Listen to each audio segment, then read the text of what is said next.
そしてバキラ格闘家との間に死闘9区へ向かった。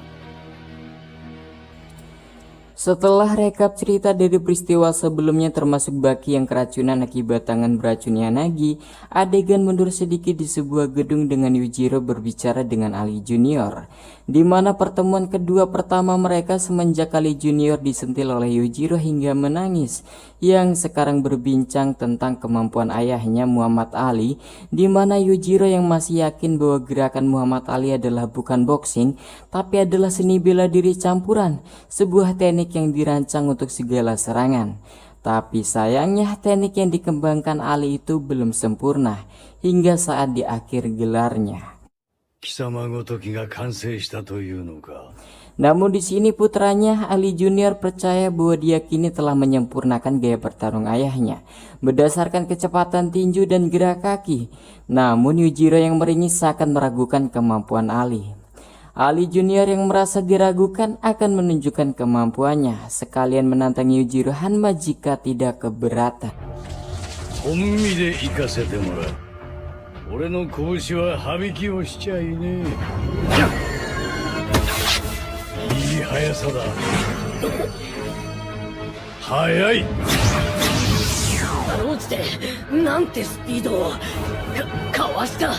Ali Junior dibuat kaget dengan tendangan Yujiro yang ternyata lebih cepat dari tinjunya. Namun walaupun begitu, Yujiro mengakui kemampuan Ali hampir persis dengan kemampuan ayahnya. Kemudian Yujiro melakukan posisi berbaring setengah badan di lantai dan mengungkapkan bahwa ini adalah sebuah jurus yang dilakukan Igari versus ayahnya saat turnamen 30 tahun yang lalu di sebuah ring tinju.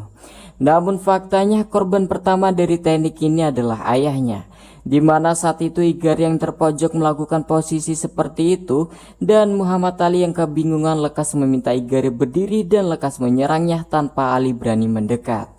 Namun walaupun posisi seperti ini sepele, ini tak bisa diremehkan, ungkap Yujiro. Lalu Yujiro bertanya pada Ali, apa yang dilakukan dirimu menghadapi lawan ketika menggunakan teknik yang sama? Namun Ali yang sempat terdiam kemudian mengatakan buat apa melawan musuh besar yang berbaring sukarela diserang. Padahal umumnya bela diri diciptakan untuk mereka yang merasa lemah, bukan untuk melampiaskan ambisinya. Dan jika musuh sudah posisi pasrah, buat apa bertarung, lebih baik dia pergi meninggalkan, ungkapnya.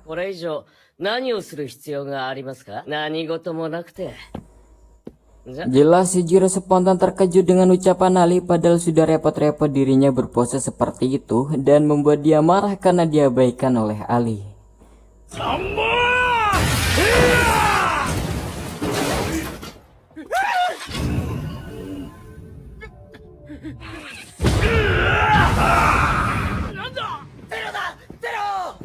Singkat cerita, adegan mengulang di mana Ali Junior datang ke kuil Bailin di Cina berniat untuk ikut berpartisipasi dalam turnamen Muay Thai yang anggung ini. Master Ryu yang menyambutnya yang sudah paham bahwa tamunya adalah putra dari Muhammad Ali sang legenda tinju. Master Ryu mengizinkannya, namun Ali harus membuktikan jika dirinya benar-benar pantas ikut dalam turnamen ini.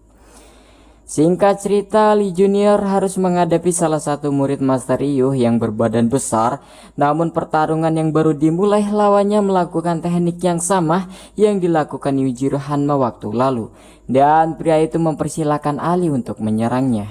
Sempat terdiam sejenak tak ingin gegabah, Ali memilih menunduk dan balik mempersilahkan lawannya menyerang dirinya terlebih dahulu.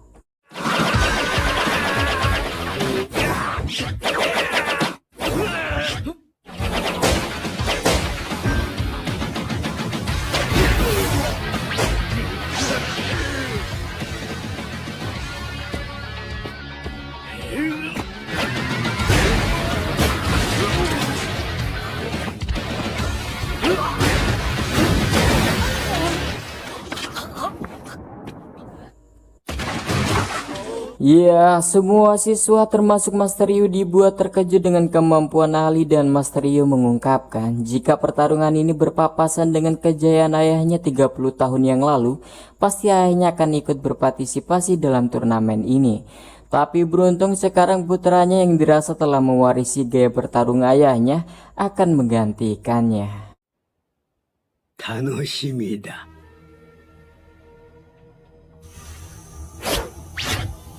Berpindah pada dua orang saudara kandung yang sama-sama bergelar Kaiyo Master Kung Fu, dan adiknya ini adalah salah satu pengguna tangan beracun yang ditakuti di Cina. Dan baginya pertarungan Raita yang agung ini sangat berarti baginya untuk mempertahankan gelarnya. Dan takkan berbelas kasih pada lawannya walaupun itu kakaknya sendiri. たとえあなたが相手でも。 Singkat cerita, hari pertarungan dimulai di mana berkumpul 12 para Kaiyo Master Kung Fu dari berbagai perguruan di China. Dan bahkan aliran Muay Thai dari Thailand yang mendapatkan gelar Kaiyo, serta Dorian bergelar Kaiyo dari Amerika dengan ditemani Oliver sebagai pengawas tahanannya. Dan satu lagi Kaiyo yang berasal dari Jepang yang bernama Jiaku ini. Namun pertarungan ini akan diramaikan juga oleh mantan juara bertahan Muay Thai 100 tahun yang lalu, juara tahun kemarin yang kini berusia 146 tahun yang akan ikut kembali berpartisipasi dalam turnamen Muay Thai yang agung ini. Kita sebut saja Master Kaku. Dan pertarungan ini juga diikuti 3 tamu asing yang akan ikut berpartisipasi dalam turnamen ini yang telah mendapatkan persetujuan dari Dewan Turnamen, yaitu Ali dari Amerika, Baki dan Yujiro Hanma yang berasal dari Jepang. Dengan begini maka petarung akan menjadi 16 orang yang merebutkan gelar Master Kaiyo sejati. Dengan susunan struktur lawan yang sudah disiapkan, mereka semua diminta bubar. Dan sekarang pertarungan pertama antara Master Ryu bergelar Dewa Perang yang melawan Yujiro Hanma bergelar makhluk terkuat di bumi akan bertanding. Namun sebelum pertarungan dimulai, para Dewan Turnamen ingin mengetes kemampuan petarung asing yaitu Yujiro apakah benar-benar layak dalam turnamen ini. Dengan memintanya memecahkan setumpuk genteng yang tebal yang diklaim sangat kokoh. Jelas hal ini sangat menggelikan bagi Yujiro, tapi dia harus beri paham para penonton. せんべいほどの土の塊を割ったところで何の目安にもなるまい。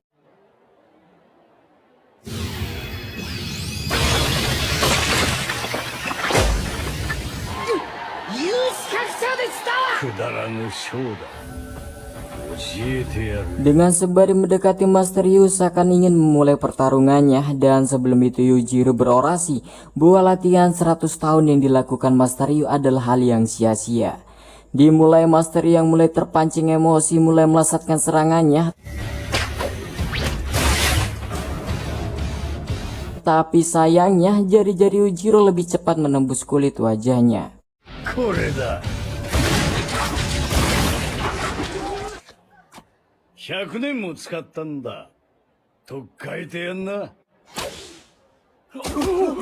Ya, tampak kulit wajah Master Ryu yang terlepas dari kepalanya hanya dengan satu serangan dari Yujiro dan dilempar ke arah Dewan Turnamen.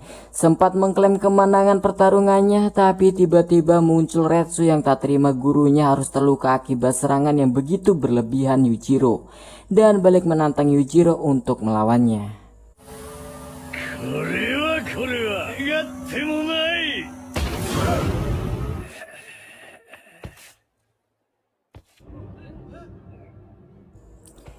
Namun dengan tertatih datang Master Ryu menghampiri Retsu, namun dirinya merasa terhina dengan Retsu yang mengambil alih pertarungannya dan menganggap dirinya masih mampu bertarung dan masih kekeh menghadapi Yujiro.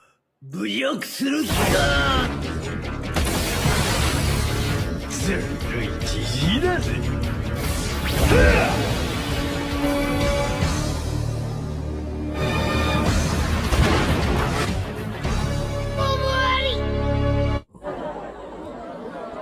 Pertarungan singkat ini dimenangkan oleh Yujiro dengan tendangan yang telak menghancurkan wajahnya. Singkat cerita, pertarungan selanjutnya diumumkan antara Muhammad Ali Junior melawan pria bernama Joe Kaiyo.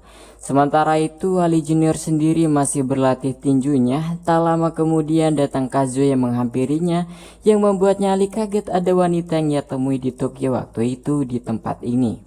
Setelah Ali tahu bahwa Baki Hanma, pria yang sedang sakit yang ikut dalam turnamen ini, adalah kekasih Kazuo, berusaha menenangkan Kazuo yang bersedih dan memintanya untuk terus berdoa untuk keselamatan pada Baki, dan berjanji jika Baki menjadi lawannya pertarungan akan berakhir tanpa masalah. いいかい？ Weh. Ali.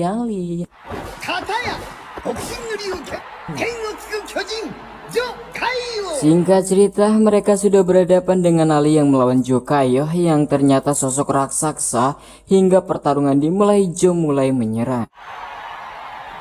ドラが今日初めて鳴らされた戦いを告げる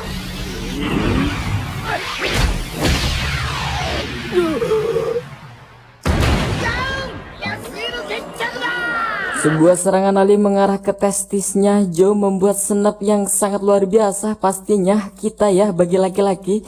Dan tak tinggal diam, Jo mulai lekas menyerang. 反撃だ。勝った勝ち上がったぞジョカイオ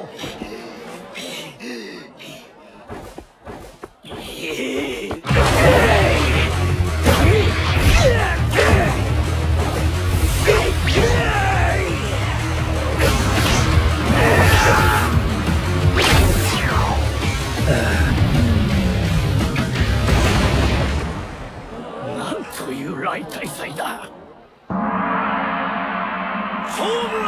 Hingga gong berbunyi, Ali Junior keluar menjadi juaranya. Dan sekarang total 2 kayo Cina telah dikalahkan oleh tamu asing. Selanjutnya adalah pertarungan Master Kayo bernama Lee, pria racun yang sebelumnya, yang akan berhadapan dengan Baki. Sementara itu Baki sendiri masih harus muntah-muntah darah dengan kondisinya yang semakin memburuk. Kemudian datang Retsu memberikan tahu bahwa lawannya adalah pria bernama Lee, spesialis tangan beracun yang amat terkenal di Cina. Retsu juga mendukung jika Baki berhadapan dengan Lee, pengguna racun tersebut. で彼と当たってくれればと思ってはいたが。運がいい。 Namun di sini yang batin dan perasaannya tersiksa adalah Kazue yang menganggap bahwa Retsu sangatlah egois, mendorong Baki dalam bahaya terus-menerus.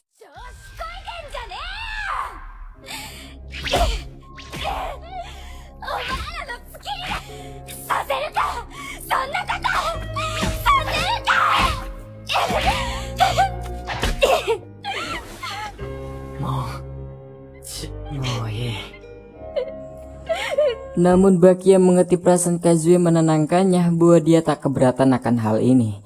Karena dengan adanya Kazue di sampingnya cukup memberikan semangat dan keberanian baginya serta berjanji tak akan kalah dalam pertarungannya.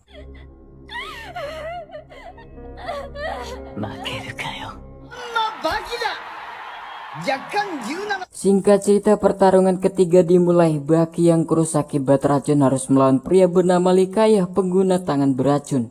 Dan tanpa basa-basi, Baki lekas menyerang.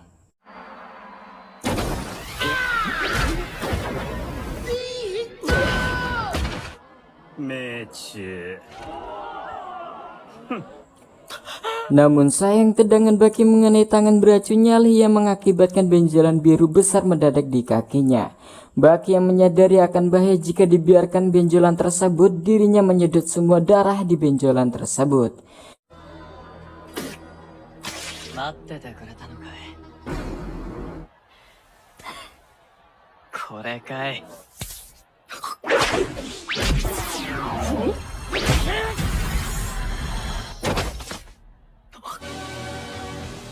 Kemudian Lee kembali datang dan memberikan serangan tinjuan pada Baki.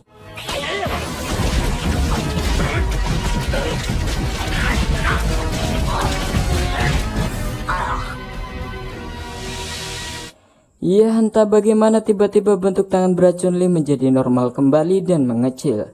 Sementara itu Baki yang masih bertahan balik membalas serangannya.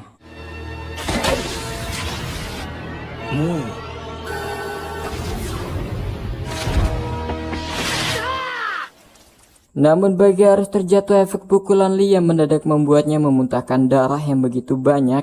Sementara itu Kazue yang duduk di dekatnya dengan wajah yang datar dan pasrah melihat tubuh kekar yang sering mendekapnya, kini sekarang benar-benar berubah tak seperti dulu. Namun dalam hati yang sangat dalam, Kazue berusaha menepis fakta itu bahwa Baki masih seperti dulu, tak ada perubahan baginya.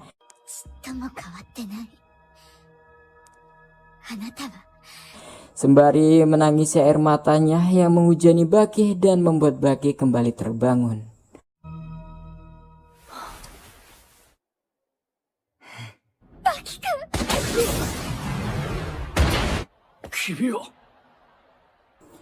Tiba-tiba Baki dengan cepat menghindar seakan pulih dari penyakitnya dan Resu sadar bahwa Baki hampir sembuh. Begitu juga dengan Yujiro Hanma yang berasumsi bahwa serangan Lilah yang membuat Baki pulih. Kemudian Yujiro bercerita dahulu tahun 1540-an saat dinasti Ming dari Cina mewariskan tangan beracun ke Jepang dengan sebuah 7 gulungan yang membahas metode memproduksi tangan beracun. Yang waktu dulu komandan militer Jepang yang bernama Yashimoto Imagawa hanya memperbolehkan para ninja lah yang mempelajari teknik tersebut. Hingga akhirnya teknik itu terus diajarkan 4 abad sebelum peradaban modern datang. Tapi faktanya Cina sangat pintar bahwa gulungan tangan racun itu bukanlah ada 7, tapi masih ada 5 lagi yang tidak diberikan pada Jepang. Sementara itu 7 gulungan mengajarkan Ying dan 5 gulungan mengajarkan Yang. Dan tahap sempurna adalah mereka yang mempelajari 12 gulungan tersebut keseimbangan Ying dan Yang. Kembali pada Baki yang merasakan tubuhnya mulai enakan dan merasakan lebih enteng membuatnya semangat untuk meladeni Lee.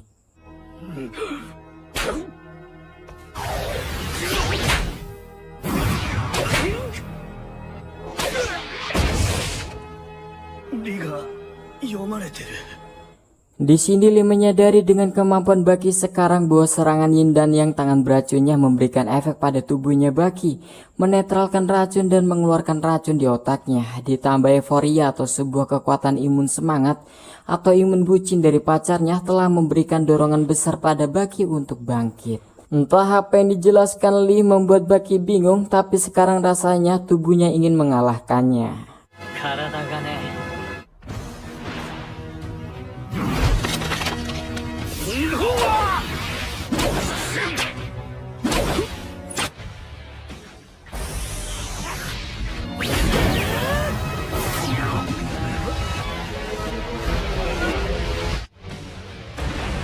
Iya, pada akhirnya Likayo pingsan dengan keadaan berdiri sebelum serangan penutup dari Baki mengenainya, hingga gong berbunyi bertanda Baki Hanma pemenangnya.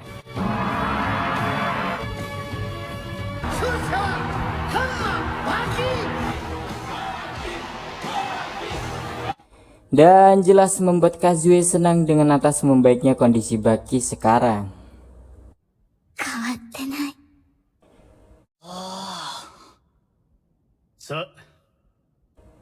Singkat cerita, untuk menyambut pulihnya Baki, Resu memberikan banyak hidangan untuk Baki santap.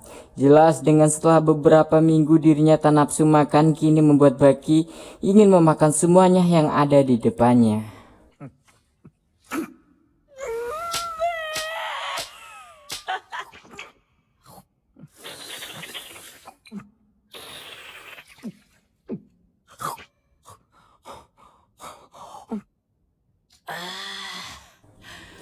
Setelah rampung dengan makanannya, sekarang tinggal makanan penutup. Kemudian Resu meminta Baki untuk meminum 10 liter air dengan dicampurkan fruktosa atau gula terbuat dari buah-buahan sebanyak 4 kilo yang diketahui bahwa fruktosa kandungannya mudah diserap oleh tubuh.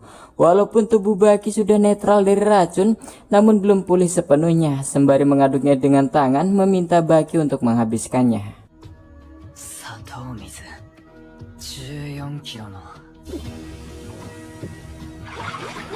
Sementara itu, organ tubuh yang sempat mengalami efek racun sebelumnya ditambah jaringan sel ototnya yang perlahan hancur akibat menahan serangan musuh, dan hati yang sempat kekurangan glikogen sekarang semuanya seakan bersumpah telah siap untuk membalaskan dendam.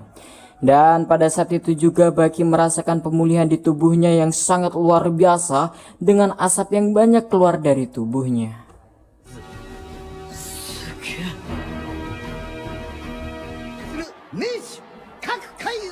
Pertarungan selanjutnya antara juara bertahan Master Kaku yang akan melawan pria bernama Samuan Kayoh dari Thailand yang berumur 25 tahun, yang dimana jarak usia mereka berdua berjarak 121 tahun. Diceritakan bahwa Samuan pindah ke Thailand pada umur 18 tahunan dan bertarung Muay Thai dari ring ke ring untuk mencari nafkah. Hingga saat dewasa dia pindah ke Hong Kong untuk belajar seni Kenpo Cina dan mendapatkan gelar Kaiyohnya. Kemudian dirinya memacu perintah angan-angannya ke ambisinya untuk melakukan serangan secepat mungkin, sangat cepat jika bisa untuk menyerang duluan.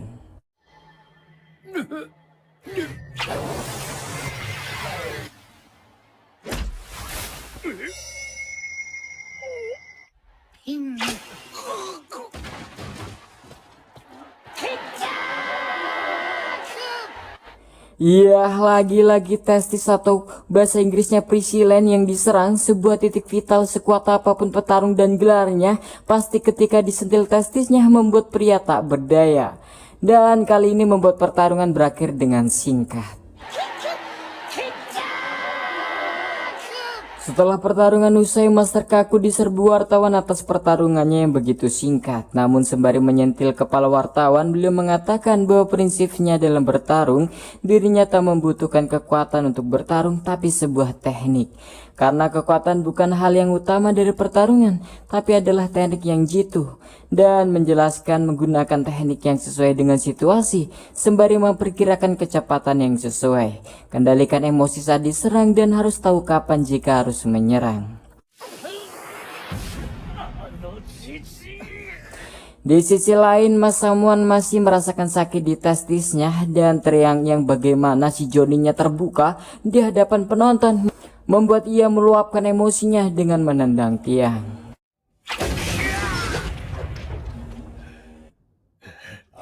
Tiba-tiba datang Yujiro Hanma yang menyindirnya atas pertarungannya yang sangat memalukan. Sembari mendekati Yujiro, Samuan hendak memberikan pelajaran pada Yujiro.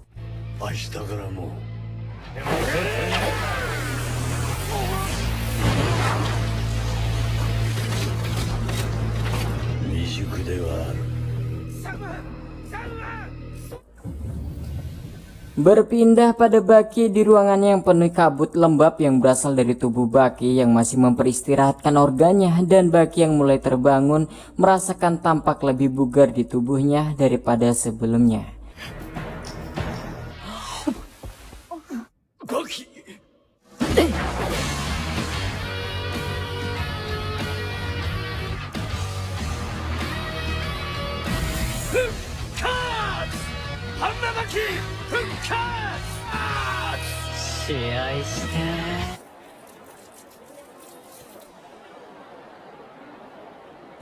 Sementara itu pertarungan giliran Dorian yang bergelar Kaiyoh yang benar-benar mental dan fisiknya terganggu akibat pertarungan sebelumnya, sembari makan permen dengan Oliver yang akan mengawasi tahanannya. Melihat sikap dan kondisi Dorian sempat membuat ragu para penonton. Sementara itu lawannya adalah master bernama Yoh. Setelah aba-aba dimulai, lekas Yoh menyerah.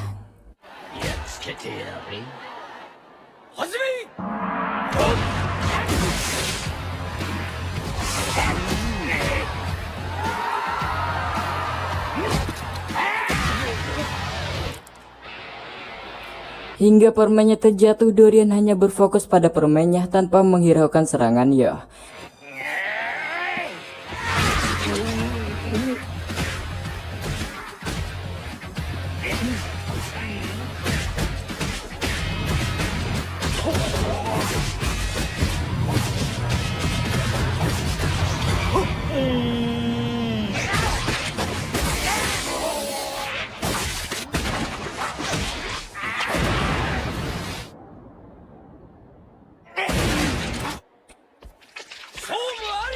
Namun sayang, Dorian yang tak tahu apa-apa harus terluka parah secara mengenaskan tanpa perlawanan yang berarti. Kemudian datang Oliver yang memungut permennya dan membilasnya dengan mulutnya dan mengembalikan pada mulut Dorian, membuat Dorian yang spontan terbangun tanpa tertatih. Oliver menggiring Dorian untuk keluar arena dan membuat para penonton mengapresiasi atas ketahanan tubuh Dorian yang walaupun psikisnya agak terganggu, tapi dengan mudah santai jalan keluar seakan tak terjadi apa-apa.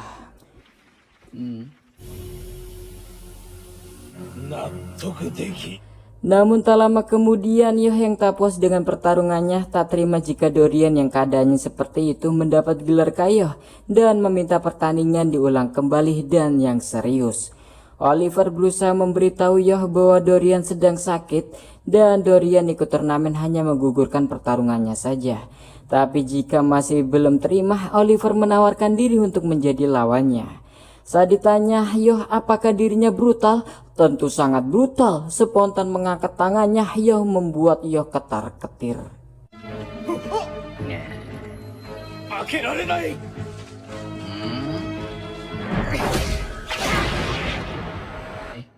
Megane ni kanatta kana? すぐに雷体へ戻れ。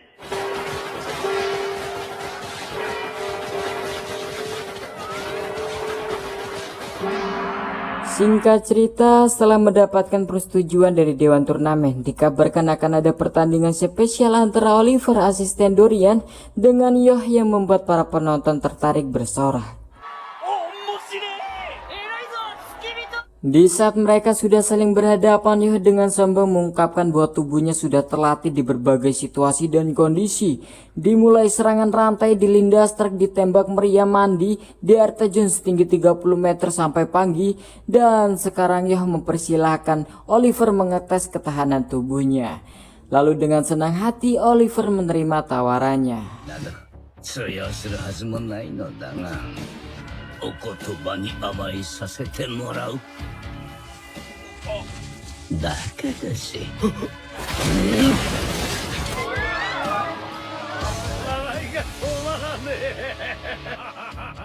Ya, faktanya latihannya Yoh sia-sia dan telah kalah dengan satu tinjuan Oliver.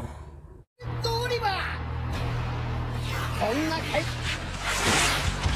強烈な位置に対しての明確なアンチテーゼ。 Singkat cerita, pertarungan ke-6 babak pertama akan diisi oleh seorang pria bergelar kayuh dari Jepang yang bernama Jiaku. Ini seorang praktisi Kukendo yang akan melawan kayuh Cina yang bernama Chin yang mewakili perguruannya. Dan tanpa aba-aba Jiaku lekas menyerang. Iya, Jiaku yang sempat terpental, kemudian Chin mengungkapkan bahwa bela diri Cina menggabungkan semangat dalam tinjunya, yang membuat bela diri Cina lebih unggul dari negara manapun, serta menambahkan elemen lingkungan sekitar seperti tanah, maka bisa menjadi serangan yang mematikan, ungkapnya. Dan Chin masih bingung mengapa orang asing bisa mendapatkan gelar kayuh, tapi sayangnya itu hanyalah sebuah gelar, dan lekas menyerang.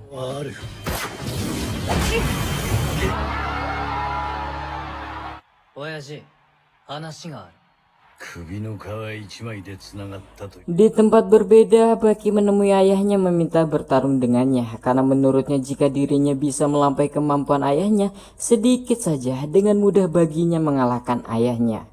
Kemudian ayahnya Yujiro mengingat terakhir kali 4 tahun yang lalu Baki menantang dirinya berakhir dengan kekalahan.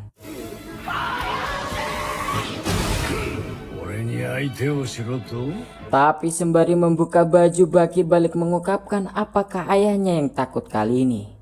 Namun dengan santai Yujiro mengatakan jangan terlalu memaksakan situasi, sembari melihat kaki Baki yang bergetar yang aslinya ketakutan menantang ayahnya. Dan untuk terakhir kalinya ayahnya memperingati Baki jangan mengatakan bahwa dirinya sangat takut dengannya. Kau hanya mengalahkan seorang seniman bela diri kelas 3, tapi seakan berucap seperti master bela diri, ungkap ayahnya geram.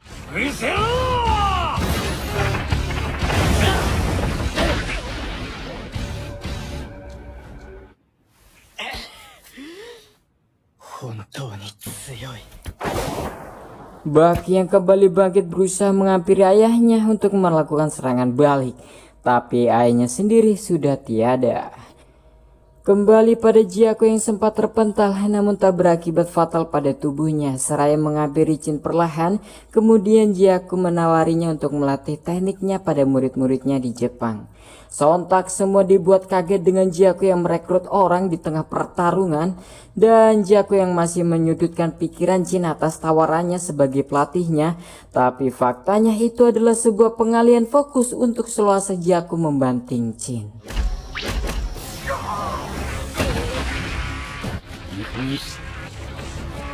Ya, tapi walaupun begitu jika Jin berminat, Jiaku akan mengajaknya hingga dipastikan pemenangnya kali ini adalah Jiaku, Kayo dari Jepang. Di sisi lain sekarang giliran Retsu yang keluar untuk bertarung mewakili Kuil Bailin setelah Master Yu gurunya yang telah gugur, yang sekarang akan melawan pria bercincin emas di seluruh jarinya, petarung bergelar Kayo yang bernama Son yang mewakili perguruannya juga. Son mengungkapkan telah 7 tahun jarinya terpasang cincin-cincin ini spesial baginya melepas untuk memberikan hantaman pada Retsu. 海王の認可を得て7年山の領域だ Namun faktanya itu bukanlah apa-apa bagi Retsu yang ternyata cengkraman Retsu jauh lebih kuat daripadanya dan mengawali dari dasar. Menurutnya kemampuan Kayo sekarang levelnya telah menurun, ungkapnya. 海王のレベルも落ちたものだ なんというレベルの違いだ。 Singkat cerita, Retsu bersama para petarung lainnya dan beberapa dewan turnamen berhadapan dengan juara bertahan Master Kaku, dan beliau menanyakan pada Retsu apa yang dirasakan dalam turnamen ini. Dengan jujur Retsu mengatakan bahwa penyandang gelar Kayo sekarang membuatnya sangat kecewa karena banyak yang jauh dari kata layak baginya. Ditambah menurut Master Kaku hanya mereka berdua pemenang di 7 pertandingan babak pertama yang asli petarung Cina, selebihnya dimenangkan petarung asing. Kemudian Master Kaku meminta para dewan turnamen memperlihatkan tangan mereka dan tampak tangan lentik bak wanita dan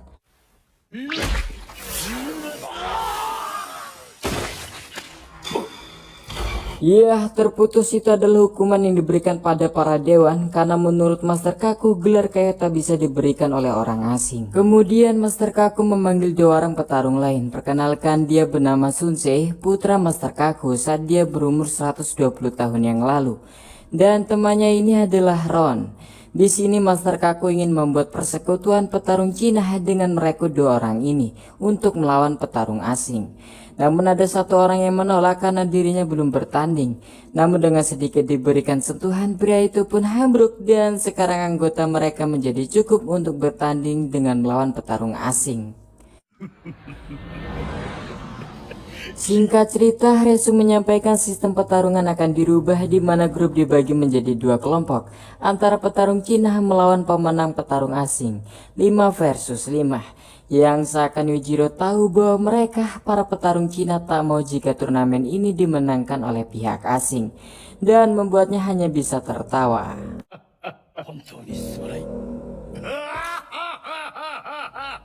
Dan bagi bertanya berarti Retsu akan berpihak pada tim Cina. Kemudian Retsu mengiyakan dan menambahkan bahwa tim mereka akan menambahkan 2 kandidat baru karena 1 di antara mereka beralasan kecelakaan, yaitu Sunsei Kaku dan Sobun Ron. Dengan begini pertarungan lengkap 5 versus 5. Dengan terpaksa dan tegas bahwa Retsu akan mendukung pemenang turnamen ini adalah harus petarung Cina dan bersumpah 5 pertandingan sempurna akan mereka menangkan. Namun dengan membalas sombong, Yujiro mengungkapkan bahwa dia mampu memberikan kemenangan 1 versus 5 sekalipun. Sekarang sistem resmi dirubah yang sudah disetujui oleh para 2 kubu kelompok. Tugas setiap petarung hanya harus menang untuk tidak kalah duluan di tim mereka.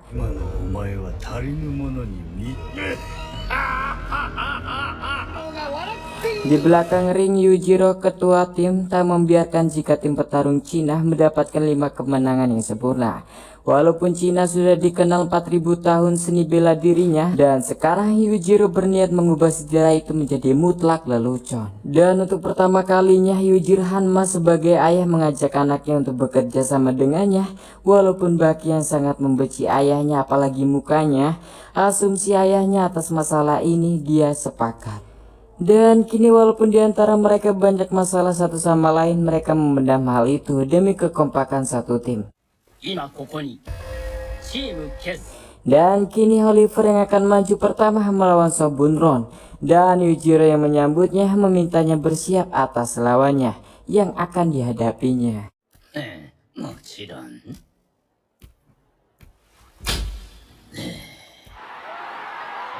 と怪力。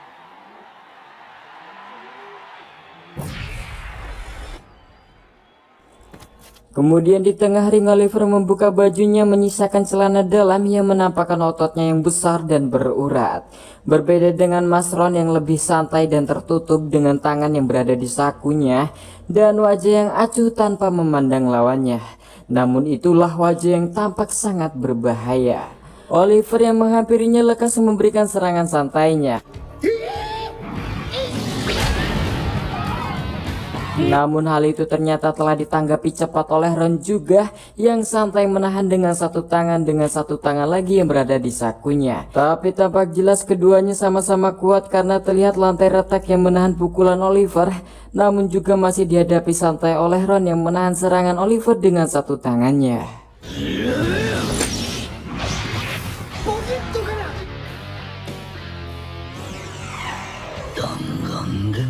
Iya, dengan gerakan cepat tangannya keluar memberikan sebuah sayatan yang jelas tak ada yang menyangka lesatan Ron tadi adalah sebuah tangan yang cepat layaknya pisau. Dan dengan cepat memasukkan lagi tangannya ke sakunya kembali.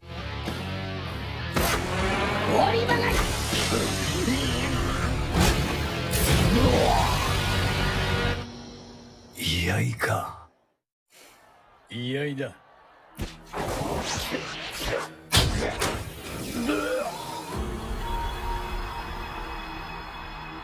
Tak tinggal diam, Oliver memasang kuda-kuda yang sama dengan memasukkan tangannya ke samping sempaknya meniru gaya Ron. Seakan menyindir, Oliver merasa nyaman dengan kuda-kuda seperti ini. Melihat hal itu, Ron mengeluarkan tangannya dan lekas menamparnya dengan gerakan yang begitu cepat. Tak ada waktu bagi Oliver untuk menangkisnya.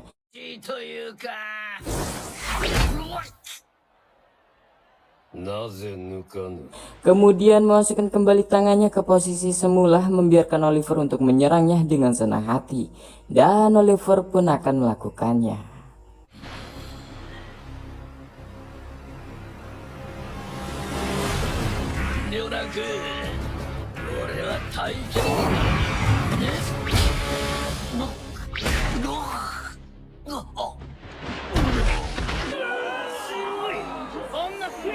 Oliver yang sempat tumbang kembali bangkit dan melakukan kuda-kuda yang sama lagi dan mempersilahkan Ron untuk menyerangnya.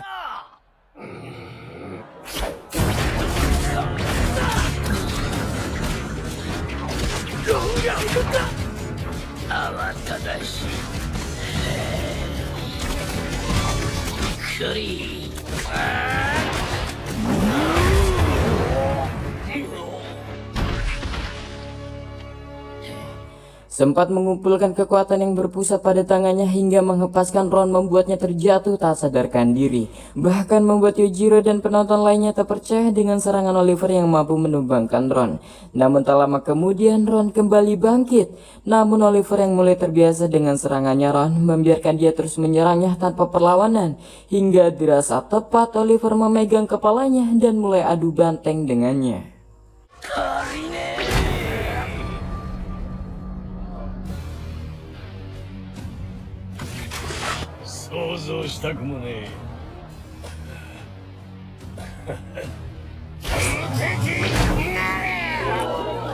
Jelas sekarang dengan keadaan seperti itu serangan tangan secepat apapun mustahil bisa menembus otot perut Oliver yang tebal yang bahkan peluru saja tak mampu untuk menembusnya. Membuat jari-jari Ron tangannya sendiri harus patah tak beraturan. Oliver juga yakin bahwa Ron telah melatih tangannya pasti melakukan latihan yang tak biasa. Begitu juga dengan dirinya melakukan latihan yang tak terhitung lamanya.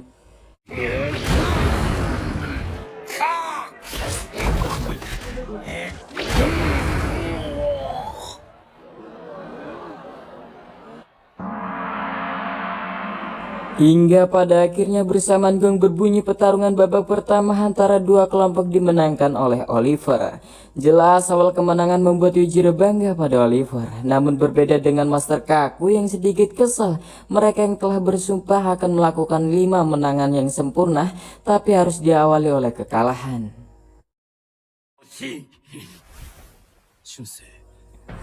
Dan untuk selanjutnya Sunsei akan mengajukan diri untuk bertarung mewakili timnya. Dan Retsu yang sempat memperingati Sunsei bahwa lawannya adalah pemenang turnamen di Jepang, memintanya untuk berhati-hati. Begitu juga dengan Baki yang sudah bugar badannya telah bersiap. Dan sekarang dua putra dari ayah yang sama-sama kuat akan bertanding. Setelah gong dibunyikan, Sunsei pun mengawali menyerang.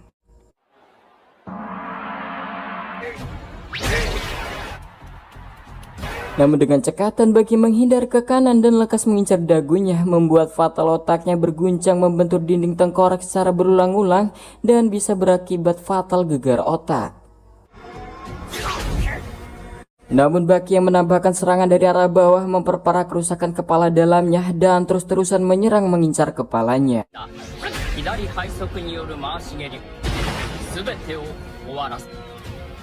Ya, seketika penonton dibuat terdiam dengan pertarungan yang begitu singkat, di mana Baki yang sedari awal sudah mengincar kepalanya Sunsei terus-menerus membuat Sunsei tak sadarkan diri. Bersamaan gong berbunyi menandakan Baki keluar menjadi sang juaranya. Jelas walaupun mereka tampak musuh, kali ini ayahnya sangat bangga pada anaknya.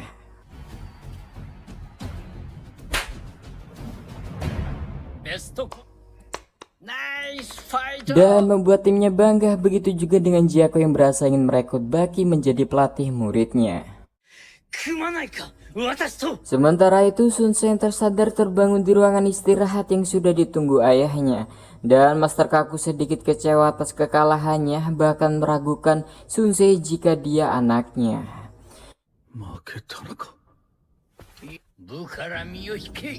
Kemudian di sisi lain Jiako akan menjadi peserta selanjutnya mewakili timnya dan berjanji pada Baki untuk tidak akan kalah dalam pertarungan ini. Namun di sisi lain Kaku mengingatkan Retsu untuk tidak kalah karena jika kalah maka tim petarung Cina akan gugur dan merusak reputasi 4000 tahun gelar seni bela diri terkuat Cina akan hancur.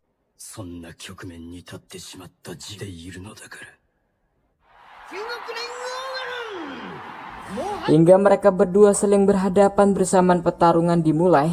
Alih-alih lekas menyerang, Jiako berjalan santai menghampiri Retsu dan mengajaknya berjabat tangan, membuat semua orang terkejut dan bingung dengan apa yang dilakukan Jiako.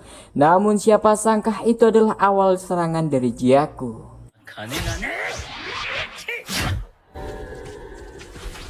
Tapi faktanya lengan Jiako masih belum kuat untuk memutar balik lengan Retsu yang jauh lebih kuat dan balik membantingnya.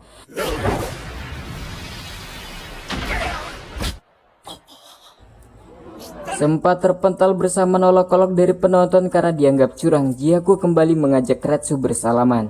Retsu yang mengikuti cara bermain Jiako mau meladeni salamnya.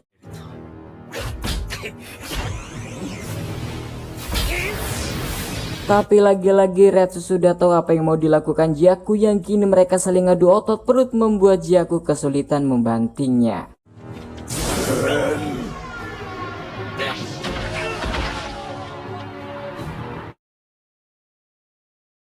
Namun Jiako yang masih kekeh bangkit masih melakukan hal yang sama untuk ketiga kalinya, mengajak Retsu bersalaman. Semua penonton dibuat diam bercampur geram dengan gaya bertarung Jiako. Namun Retsu yang masih mau meladeni salamnya dan dengan kekuatannya Retsu memukulnya secara brutal tanpa melepas genggamannya.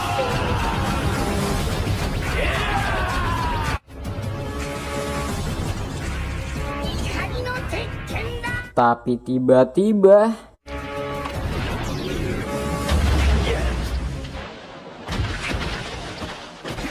tak ingin menyanyiakan kesempatan itu, Jiako lekas mematahkan lengan Retsu.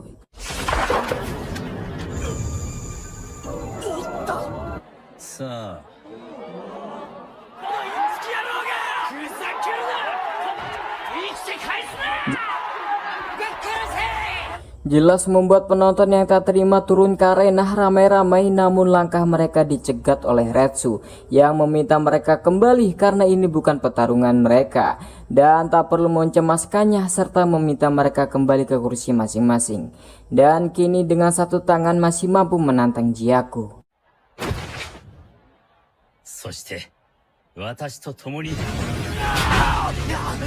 Retsu yang menggunakan jari kakinya sebagai pengganti tangannya ternyata mampu membanting tubuh Jiako.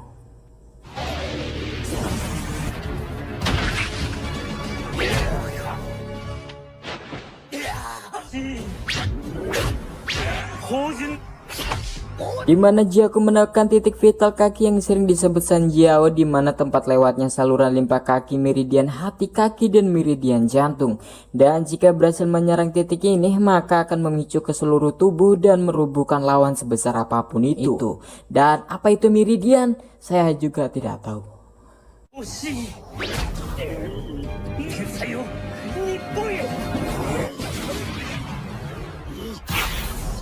Ya, walaupun Jiaku jenggotnya nyaris habis akibat serangan kaki Retsu, Jiaku menawari Retsu untuk menyembuhkan lengannya. Karena serangannya bukanlah spesialis mematahkan, tapi hanya membuatnya terkilir saja, ungkapnya. Dan hanya dia yang bisa memperbaiki lengannya, dan meminta Retsu memberikan tangannya.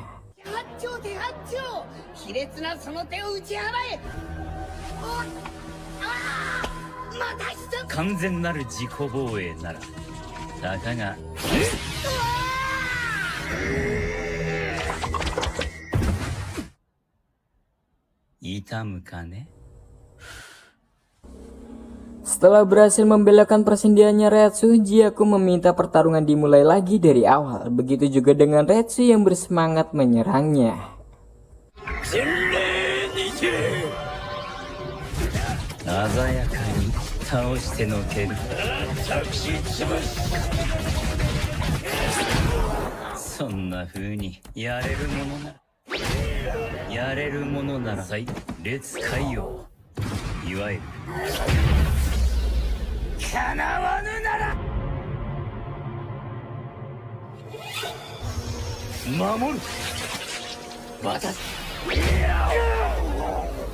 Jiaku yang tubuhnya banyak menerima serangan kali ini punggungnya harus merasakan sakit di punggungnya yang membuat penonton tercengang. Namun tiba-tiba Jiaku memposisikan tubuhnya dengan gaya yang aneh. Tapi faktanya itu adalah sebuah posisi pertahanan Jiaku untuk meminimalisir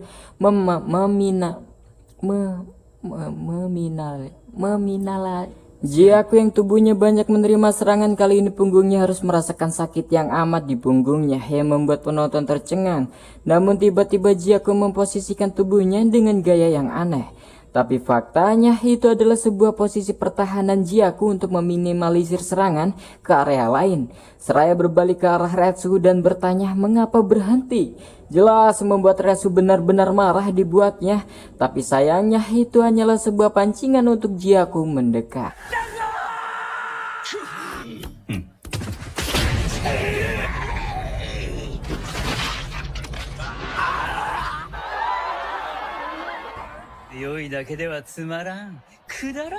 Yang kali ini benar-benar membuat Retsu kehabisan kesabaran.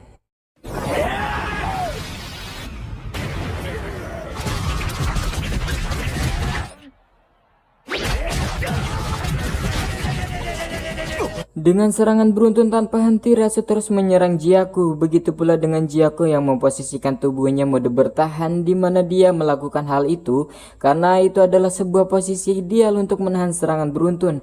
Karena daerah punggung 7 kali lebih mampu menahan serangan daripada bagian depan atau bagian yang lainnya, dengan harus sedikit menahan serangan dan mencoba untuk tetap tersadar. Tapi seketika Retsu menghentikan serangannya, begitu juga tampak Jiaku yang sudah kewalahan. Retsu pun sudah tahu bahwa Jiaku sudah hampir titik terakhirnya. Dia berusaha menahan, maka dengan serangan santai di titik yang tepat sudah bisa melemahkannya.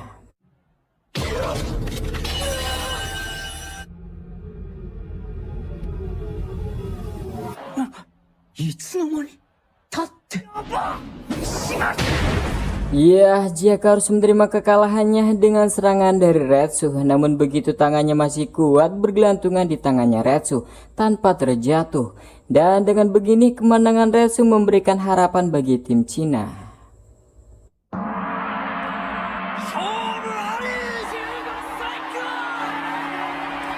Tapi dengan gaya bertarung Jiaku yang mampu membuatnya kewalahan dan bahkan kerepotan, Retsu mengakui bahwa Jiaku adalah sosok yang jenius dan menganggapnya bahwa dialah pemenangnya. Dan sembari menuntun keluar arena, membuat semua penonton terpukau atas sikap Retsu yang berbaik hati membopong lawannya.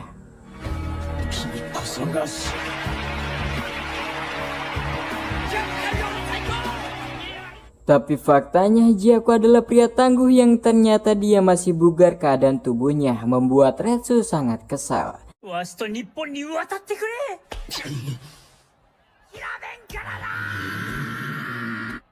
私が不覚を取ったばかりに。 Singkat cerita, Jiako di hadapan timnya dia meminta maaf karena telah gugur dalam pertarungannya. Akibat kekalahannya, kelompok mereka gagal mendapatkan kemenangan yang sempurna. Tapi walaupun begitu, Baki cukup terkejut saat kemampuan Jiako yang berhasil membuat Retsu kewalahan. Dan menurut Baki, jika mencari petarung yang tangguh yang mampu mengalahkan Retsu di dunia ini, itu belum tentu ketemu, ungkap Baki. あれでよかった。 Sementara itu, kakak kandung Lee bersiap berlatih melawan Ali Junior yang akan menjadi lawannya. Dan adiknya memperingati kakaknya bahwa Ali mempunyai gaya petarung yang sedikit berbeda dengan gerakan seni bela diri lainnya.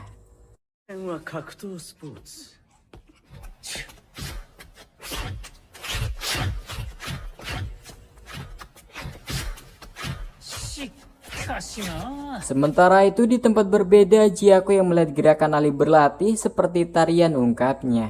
Hingga mereka berdua berhadapan, petarung Cina yang bernama Han Kaiyo yang akan melawan Ali Junior. Sembari gemuruh sorakan para penonton dan gong yang dibunyikan, Ali lekas melesatkan tinjuannya.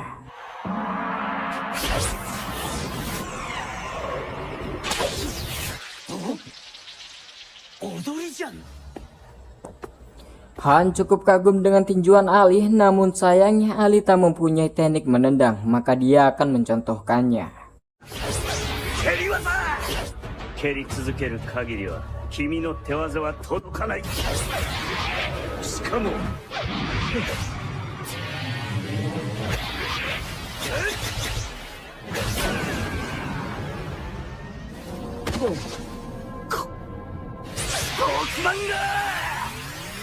Walaupun dalam boxing tampak tak ada tendangan, tapi hasilnya ada, tapi bukan untuk menyerang, tapi menendang lantai dalam artian memposisikan kaki untuk lebih tepat menyerang musuhnya.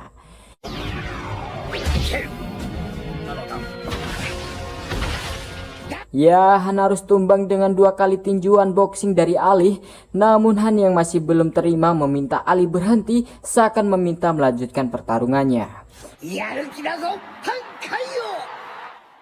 OK。あれ、床が。勝負あり。兄さん。とその時。Hingga tiba pertandingan kelima yang ditunggu-tunggu, yaitu Yujiro yang bergelar makhluk terkuat di bumi yang memimpin tim petarung asing akan bertarung dengan juara Rai Tai sebelumnya, Master Kaku, ketua persekutuan petarung Cina. Sebelum itu Yujiro menyindir Master Kaku yang katanya Master Kaku bersumpah memberikan kemenangan yang sempurna bagi tim persekutuan Cina, tapi nyatanya dia telah mengingkari janjinya. Tapi walaupun begitu, Yujiro sangat mengapresiasi beliau yang telah hidup lebih dari 100 tahun yang hidupnya didedikasikan untuk seni bela diri Cina. Beliau adalah Master Kaku, dan jika dia kalah dalam pertarungan ini, maka 3 kemenangan sebelumnya tak akan berarti bagi timnya. Bersama dengan Master Kaku yang telah tiba, menyapa pendukungnya sembari menyerang Yujiro dengan kursi roda.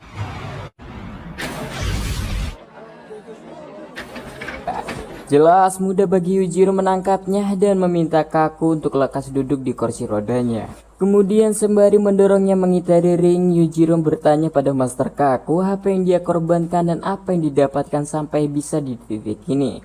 Bukannya di usiamu yang sangat tua ini lebih baiknya istirahat dan hidup tenang, tapi malah lebih memilih akhir masa tuanya menyiksa dengan latihan bela diri Cina. Kemudian Master Kaku menjelaskan bahwa tiada petarung Cina semenjak 4000 tahun yang mengagumi kekuasaan lebih daripada dirinya, dan dirinya juga rela melakukan apapun demi kekuasaan walaupun itu harus membuang orang tua atau saudaranya sendiri. Bahkan Master Kaku pun sadar karena mabuk atas kekuasaannya membuat kehilangan harga dirinya. Dan jika balik bertanya apa yang sulit dilepaskan, maka itu adalah kekuasaan. Karena melepaskan kekuasaan hanya membuatnya sakit, ungkapnya. Kemudian Master Kaku bercerita bagaimana 100 tahun yang lalu tubuhnya benar-benar kekar bak baja karena latihan membentuk otot yang tak terbayangkan. Tak hanya itu, Master Kaku muda juga sering melakukan hal-hal gila melawan binatang yang sangat kuat. Dan waktu itu juga dia hanya mempercayai kekuatan yang dibutuhkan dalam seni bela diri dan sangat terpercaya yang namanya apa itu logika seni bela diri. Bahkan menurutnya hanya omong kosong, hingga akhirnya dirinya bertemu dengan master sejati yang memahami logika seni bela diri. Walaupun berumuran 60 tahunan, kekuatan tinjunya tak bisa diremehkan, membuatnya harus kewalahan ditendang, ditinju dan dibanting oleh logika seni bela diri yang selama ini dia anggap omong kosong. Dan hal itu juga menjadi titik awal baginya mengenal logika seni bela diri dan mulai meninggalkan alat-alat latihan yang telah membesarkan ototnya. Yang sekarang dirinya berfokus melatih kemampuannya beradaptasi dengan lingkungan. Hingga tanpa sadar hari-hari yang dia lalui ternyata sudah begitu lama membuat otot-ototnya mengendur. Dan saat menginjak usia 90 tahunan ke atas, bahkan saat itu juga barang yang enteng terasa berat baginya. Tapi beruntung di titik itu juga dirinya menemukan arti dari sebuah logika seni bela diri. Oh begitu rupanya, ungkap Yujiro paham yang mengertikan bahwa Master Kaku pengguna logika menantang pertarungan yang mengandalkan kekuatan. Kebetulan dirinya bergelar manusia terkuat di bumi.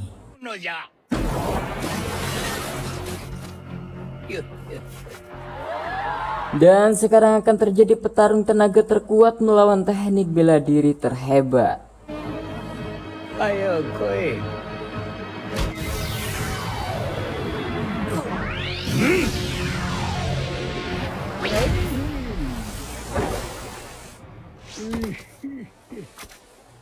Sorry.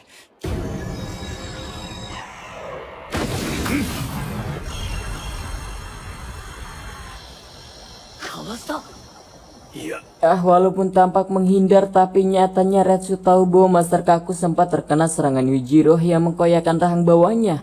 Itu adalah sebuah teknik bernama Saori yang berada di level atas. Hal itu sengaja dia lakukan untuk meredam benturan. Sama halnya seperti ayunan pisau yang coba membelah pisau. Tapi luar biasanya Master Kaku bisa bersikap tenang saat menerima serangan di wajahnya.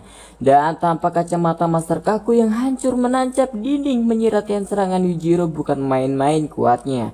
Dan jelas Retsu sendiri belum bisa melakukan teknik itu, bahkan menirunya.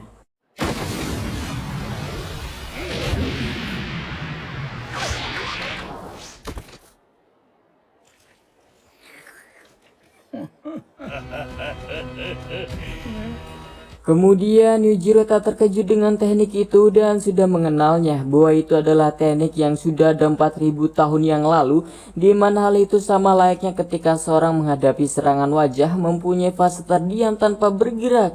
Jelas fase itu membuat situasi menjadi buruk jika terhempas serangan. Sama halnya dengan dahan pohon yang dia mencoba menahan terpaan angin kencang, maka dorongan semakin kuat membuatnya ambruk. Tapi berbeda dengan rumput, angin tak bisa mempengaruhinya karena walaupun rumput diterpah, dia meredam dengan lembut, mengikuti arahnya tanpa menahan dorongan. Dan itu adalah sebuah hukum alam atau insting alam yang sekarang Yujiro paham. Dengan kata lain, untuk membangun insting Saori, Master Kaku telah banyak melewati latihannya. Master Kaku cukup senang mengetahui Yujiro tahu dasar Saori, sembari menghampirinya ingin memulai pertarungan lagi dengan serangan kecilnya.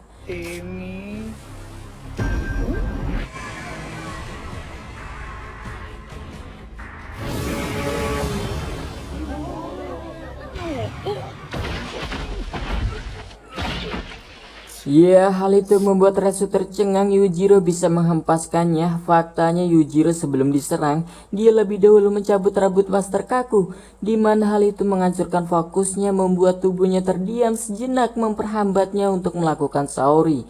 Dan jelas hal itu memberikan jeda pada Yujiro untuk menghantamnya dengan serangan mediumnya.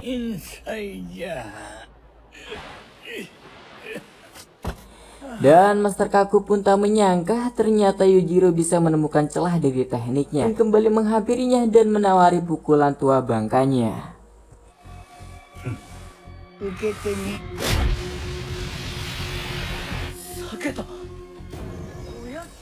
Namun Yujiro yang paham bahwa itu bukanlah tinjuan biasa, ia berusaha menghindar, wanti-wanti mengenai tangan Master Kaku, hingga di saat terpojok Master Kaku mulai menyerangnya dengan santai. 何を恐れる。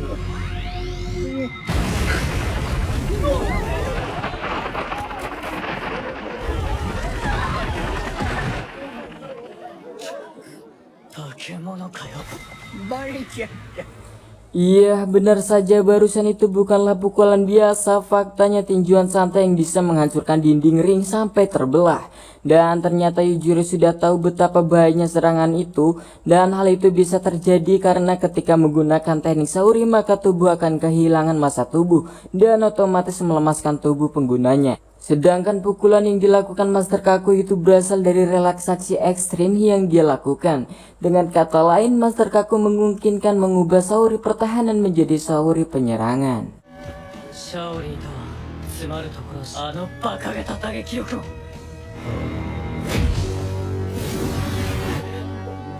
100キロを超える親父がか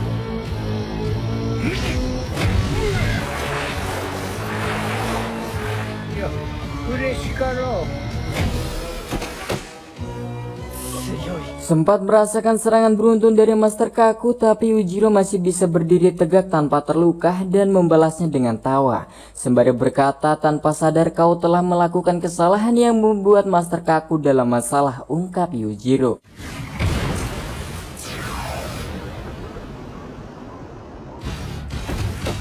Hamba Yujiro ga ありえない。俺を使っている。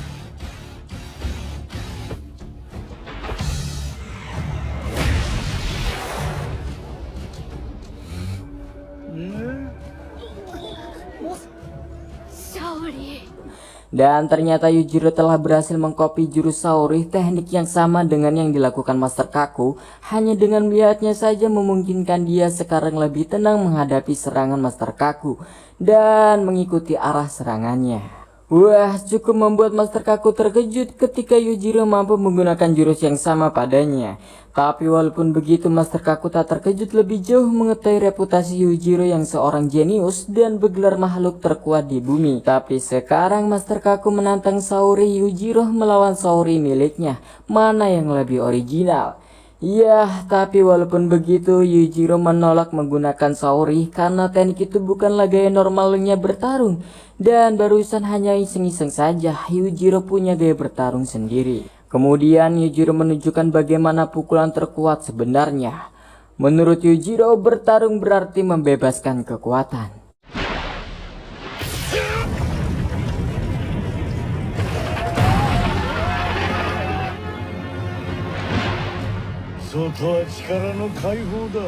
Ketar-ketir, oh tidak, beliau sangat semangat karena telah lama dia tak merasakan sensasi ketegangan pertarungan seperti ini.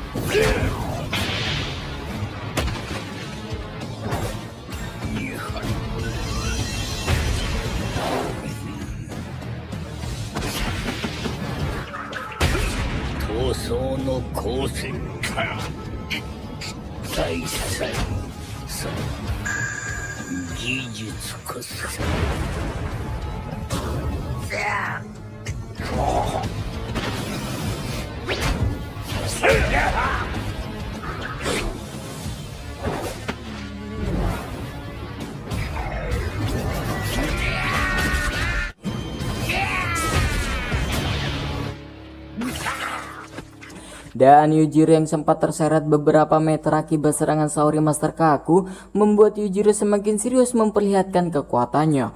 Sembari otot yang dia mulai padatkan merusak bajunya dan tampak semua yang melihatnya terdiam. Seakan tak percaya dengan punggung Yujiro di mana otot-ototnya membentuk wajah Oni, wajah iblis.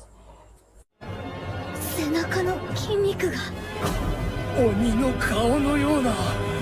鬼の顔を作り出す。 Master Kaku dibuat terkesima dengan bentuk punggungnya Yujiro dan yakin semua itu pasti terbentuk secara alami. Dan mengungkapkan sayangnya Yujiro menganggap dirinya manusia terkuat dan manusia yang lainnya adalah lemah. Itu sama halnya singa yang sering dianggap binatang buas yang menganggap hewan lain adalah mangsanya. Dan kini Master Kaku meminta bersedia melawan mangsanya sembari menghampirinya.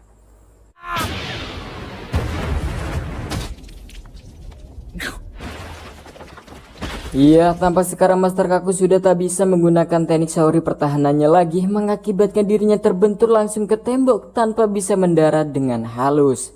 Tapi walaupun begitu, waktu 100 tahun lebih dirinya berlatih bela diri tak ingin sampai di sini dan sembari memaksakan diri untuk menyerang.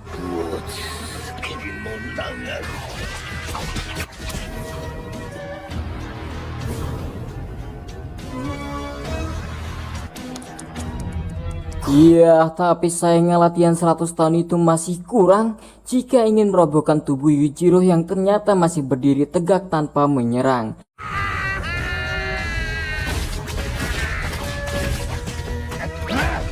Dan Master Kaku masih memaksakan dirinya untuk menyerang terus-menerus Yujiro, dan Retsu yang melihatnya seakan tahu gaya bertarung Master Kaku sudah bukan lagi gaya Kenpo Cina, lebih serangan memaksakan diri.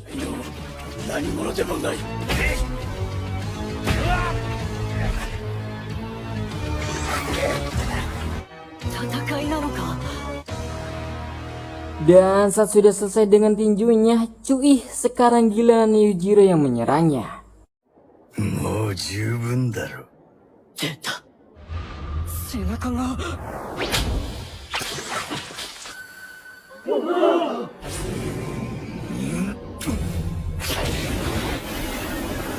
Tiba-tiba Yujiro menghentikan serangannya karena menyadari bahwa Master Kaku telah meninggal dalam keadaan berdiri secara mendadak. Dan orang-orang medis yang memeriksanya memastikan bahwa Master Kaku mati karena usia tua.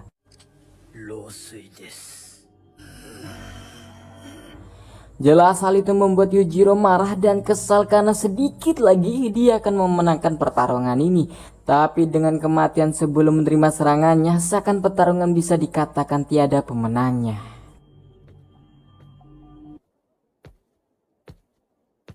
Kore wa kachi nano ka?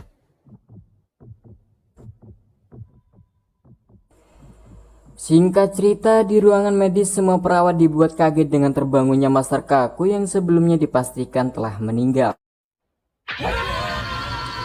Jelas dengan melihat Master Kaku kembali hidup membuat semua timnya kaget. Kemudian beliau menjelaskan bahwa lawannya tadi bukanlah manusia, padahal dirinya seringkali melawan hewan buas. Tapi kali ini adalah manusia bergelar terkuat bumi, ya wajar saja dia hampir mati, ungkapnya. Dan Master Kaku membenarkan dokter mengira dirinya telah mati. Memang saat itu Master Kaku merasakan jantungnya berhenti dan pupil matanya membesar. Jelas wajar-wajar saja dari pandangan medis menganggap dirinya telah meninggal. Iya, tapi dirinya melakukan hal itu bukan tanpa alasan. Master Kaku melakukan hal itu sama halnya setiap perlombaan. Jika ada salah satu peserta mati dalam lomba, maka tiada pemenangnya dan tiada yang kalah. Dia melakukan hal itu karena tak ingin membuat gelar 4000 tahun seni bela diri Cina akan hancur karena dimenangkan pihak asing. Dan Yujiro yang mengetahui kabar itu tak kaget dan mengakui kepintaran Master Kaku. Dan singkat cerita, pertarungan telah usai. Walaupun sistem awal pertarungan mencari gelar kayo terhebat, seiring berjalannya waktu malah berubah menjadi pertarungan dua tim antara Cina dan petarung asing. Dengan berakhirnya hasil yang tak jelas, tapi walaupun begitu tampak semua penonton tersenyum puas atas pertarungan ini. Karena negara mereka masih aman dari kata kalah karena akhir pertarungan yang tak jelas. Pada malam harinya, masih di tengah hari, Yujiro bertemu dengan Master Kaku. Dan dirinya mengungkapkan menyetujui gelar kayo sejatinya diambil oleh Yujiro. Walaupun banyak warga dan petarung Cina sulit menerimanya. Yujiro yang tak butuh pengakuan dari orang-orang, cukup pengakuan dari Master Kaku saja sudah cukup baginya, sembari dirinya pergi. Dan Master Kaku menantangnya diraih tai 100 tahun lagi ke depan. 私も呼ばれてみたいの。最強の生物。Singkat cerita, mereka kembali pulang ke Jepang dengan hasil turnamen yang tak jelas siapa yang menang dan siapa kalah. Beberapa hari kembali setelah dari Cina, Baki mencoba melakukan lari jarak jauh melintasi rute yang telah dia tentukan. Hingga ia sampai di sebuah pohon raksasa yang ternyata itu adalah sebuah pohon telah berusia ribuan tahun yang sedari kecil Baki menjaganya dan berlatih di tempat itu juga. Tapi tak lama kemudian dirinya sudah dikagetkan lagi dengan Ali Junior yang ternyata sudah berada di belakangnya sembari meninju Samsak Usang menantangnya bertarung dengannya. Tapi Baki menolak, dirinya tak ingin lagi bertarung untuk saat ini maupun Ali atau dengan siapapun kecuali oleh satu orang, yaitu ayahnya. Tapi menurut Ali, Baki akan mati. Walaupun begitu, Baki akan terus melakukannya karena ada manusia bertarung karena yakin akan menang dan ada juga yang lari karena yakin akan kalah. Dan menjadi yang terkuat atau yang lemah tak lagi menarik baginya seraya pergi meninggalkan Ali.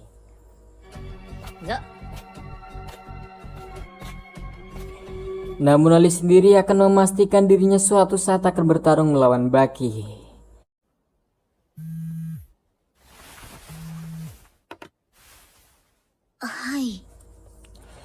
Singkat cerita, keesokannya di sebuah restoran Ali menemui Kazue dan mengungkapkan bahwa dirinya akan berencana bertarung dengan Baki kekasihnya.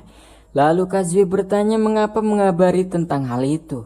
Yang pertama, menurut Ali, Kazue sangat penting bagi Baki yang tak akan tergantikan. Dan yang kedua, Kazue juga sangat penting bagi dirinya dan bahkan ingin menikahinya. Jelas membuat Kazue terkejut, tapi dengan tegas Kazue menolak. Kemudian dengan tenang Ali mengungkapkan sayangnya kedekatan Kazue dengan Baki bukanlah keinginan Tuhan, tapi seorang wanita berhak memilih pasangan pria menjadi pasangannya. Dan sekarang Ali akan memastikan bahwa dirinya akan menjadi pria itu sembari mencium tipis Kazue.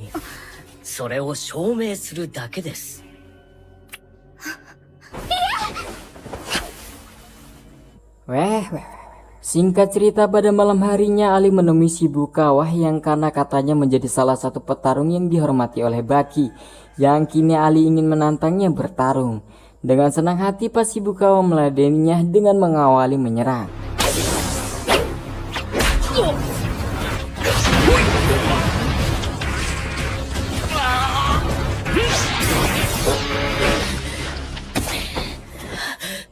Ali yang sempat terlempar terheran dengan gaya bertarung pas Shibukawa yang ternyata belum dia temui. Tapi walaupun begitu, Ali tak langsung menyerah untuk kali ini.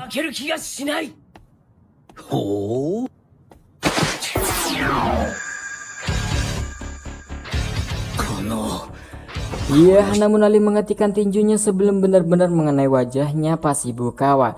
Dan jelas hal itu membuat pas Shibukawa tersinggung karena merasa dikasihani.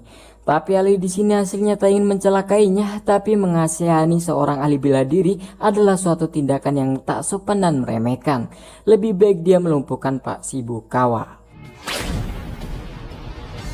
Dengan menyerang otaknya membuat mendadak Pak Shibukawa pingsan.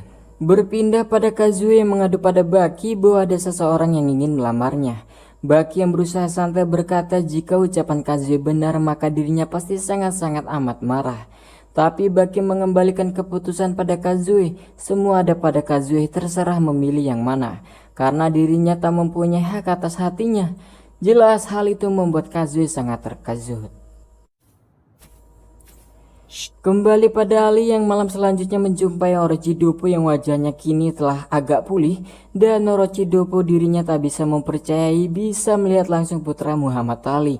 Yang padahal dulu dirinya berangan-angan bisa bertarung dengan ayahnya. Dan Dopo yang ditantang akan bersedia memulai menyerang.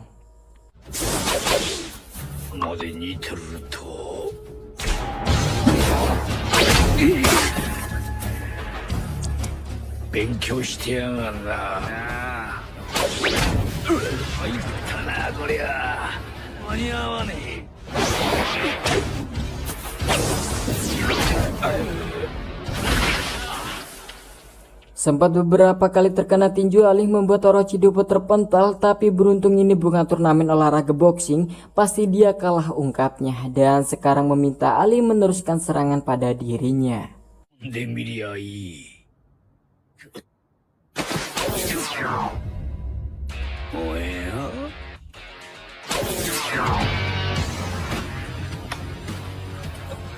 Tapi serangan Ali terhenti beberapa kali yang tiba-tiba terhenti seakan tak mampu menghantam Orochidopo. Dan seketika pandangan Ali pada Orochidopo berubah hingga tanpa sadar Dopo menyerang.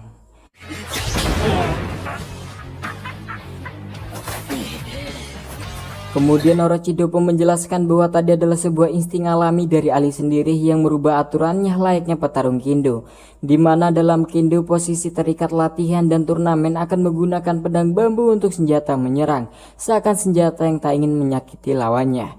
Layaknya Ali dalam pertarungan ini yang hanya menguji kemampuannya Orochidopo yang masih segan jika harus menyerang mengenai wajahnya. Dan Orochidopo yang berhasil meninjunya karena telah merubah sistem alami pada Ali untuk tidak segan-segan menyerangnya dalam pertarungan ini layaknya menggunakan senjata sungguhan dalam bertarung. Menyiratkan pada Ali Orochidopo telah mengajaknya bertarung hidup dan mati. Dan Ali yang mulai paham dia akan menyerang Orochidopo tanpa harus memperdulikan jarak dan tanpa segan-segan.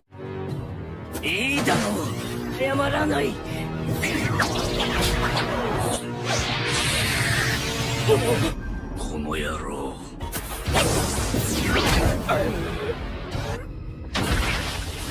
Iya, dan ternyata Orochidopo harus tumbang kali ini. Berpindah di taman di mana Baki dan Kazue sedang berduaan.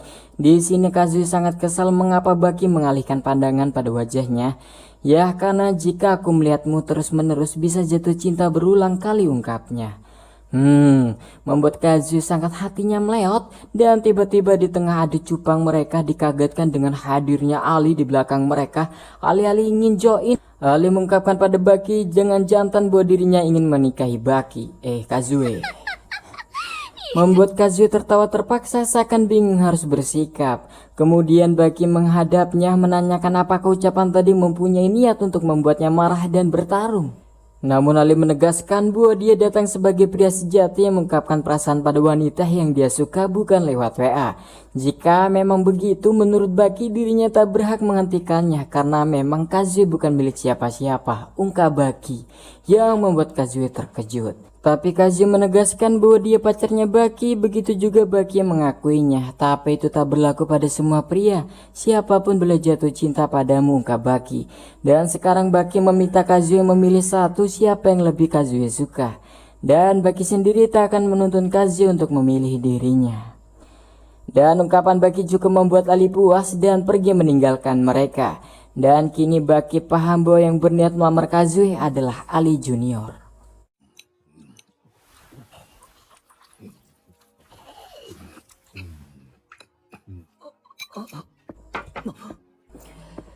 Kurang puas dengan pasti Bukawa, keesokannya Ali mendatangi Jack Hanma di restoran yang dirinya sedang makan untuk mengajaknya bertarung. Sempat menolak tapi akhirnya Jack Hanma menyanggupinya ketika dirinya sedikit diremehkan.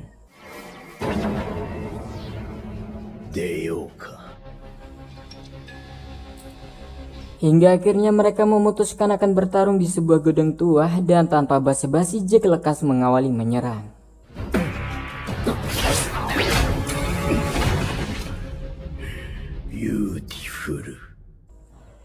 Berpindah pada jurnalis Jepang sebelumnya yang masih melakukan wawancara pada legenda Muhammad Ali. Namun kali ini sang jurnalis menanyakan pertanyaan pribadinya sendiri, bisakah Muhammad Ali kembali ke arena ring tinju? Kembali layaknya seperti dulu karena rumornya Muhammad Ali sudah tak bisa diharapkan lagi dalam pertandingannya. Namun spontan Muhammad Ali berdiri melakukan kuda-kuda tinju dengan keadaan tremor dan sang jurnalis yang merasa tak enak hati meminta maaf karena tak bermaksud meremehkannya.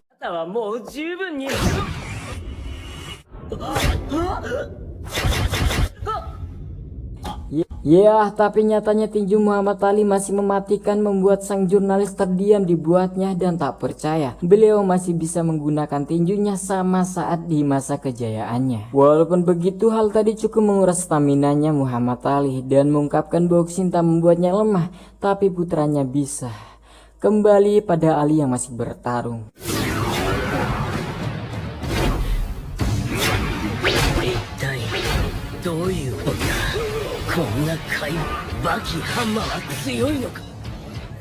なんとなんと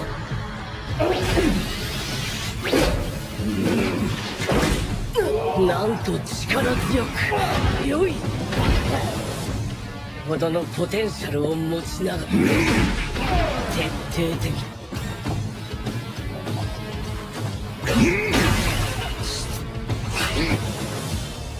Pada akhirnya pertarungan dimenangkan oleh Jack Hanma yang kini Ali dibuat babak belur olehnya. Tapi tak lama kemudian Ali sudah dalam keadaan berdiri menyiratkan pertarungan belum berakhir.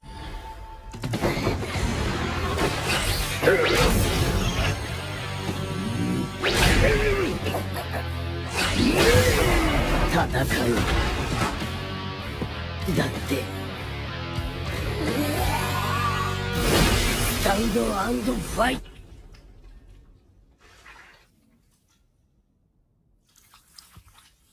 Tetap saja Ali harus banyak dengan serangan yang beruntun dari sosok raksasa Jack Hanma dan bahkan tinjunya membelah lidahnya. Tapi walaupun begitu, dengan terbata-bata Ali masih meminta Jack untuk melanjutkan pertarungannya.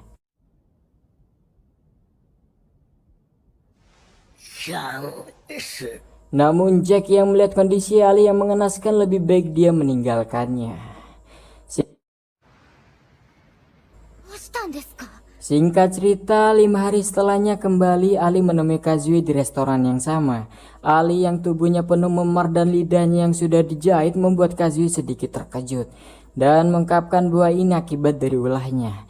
Tapi belum sempat mengungkapkan niatnya menemui Kazue, tiba-tiba datang Pashibukawa yang datang seolah-olah membuat janji pada Ali. Dan Ali yang tahu maksud Pashibukawa, dia lekas meninggalkan Kazue dan meminta maaf dengan alasan telah membuat janji sebelumnya pada Pashibukawa. Singkat cerita, mereka tiba di sebuah taman. Kemudian Ali bertanya mengapa mengajaknya ke tempat ini. Bukankah pertarungan sebelumnya telah usai? Namun menurut Pashibukawa itu bukanlah pertarungan yang sesungguhnya, apalagi waktu itu dirinya kalah, jelas dia sulit menerimanya. Dan sekarang Pashibukawa mengajaknya bertarung secara sungguh-sungguh. Ali yang mendengar hal itu dibuat kesal dan kaget, padahal menurutnya pertarungan waktu itu sangatlah menegangkan baginya.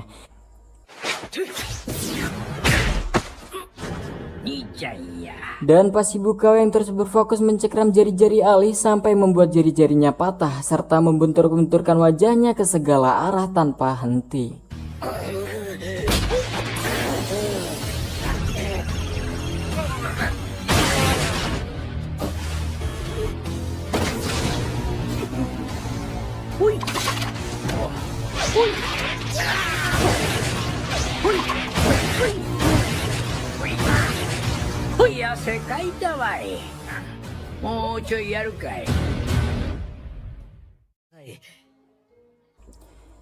Keesokannya Ali melanjutkan pertemuannya dengan Kazue yang sempat tertunda, yang kini tangan dan sedikit wajahnya dipenuhi oleh perban. Yang ternyata Kazue tahu bahwa itu akibat pertarungannya dengan Pashibukawa. Tapi tak lama kemudian dari sisi jendela tampak Pak Orochidopo yang memanggilnya untuk menemuinya. Dan terpaksa Ali meminta maaf untuk meninggalkan Kazue kedua kalinya. Hingga akhirnya mereka berhenti di sebuah lahan kosong di mana niat Pak Orochidopo mengajaknya bertanding ulang kembali dan memintanya mengakhiri pertarungan 3 menit karena biasanya yang melintas daerah sini setiap 5 menit sekali. Kemudian Ali bertanya bukankah dirinya sudah mengalahkannya dalam pertarungan waktu lalu. Jelas Dopo mengakuinya, tapi apa salahnya dirinya ingin bertarung kembali, ungkapnya. Ali yang ditantang kemudian melepas besi yang menyangga jari patahnya dan memasakkan jari bengkaknya untuk dipipihkan dan memastikan ini adalah sebuah kekalahan telak Orochidopo.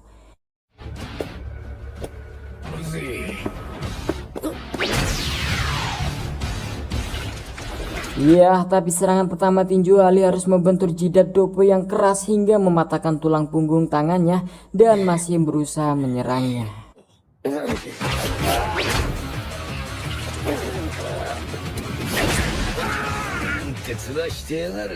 Ali yang masih belum menyerah merobek bajunya dan ia mulai melapisi kain tersebut membungkus tangannya sebagai sarung tinjunya.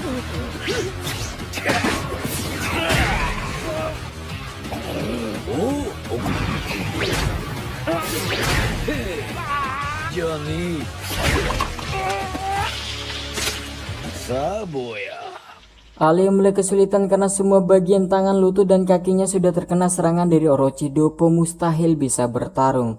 Setelah Ali ingin melanjutkan atau tidak pertarungan ini, ungkap Doppo, atau dirinya bisa menyerangnya dari belakang jika mau, sembari pergi meninggalkannya.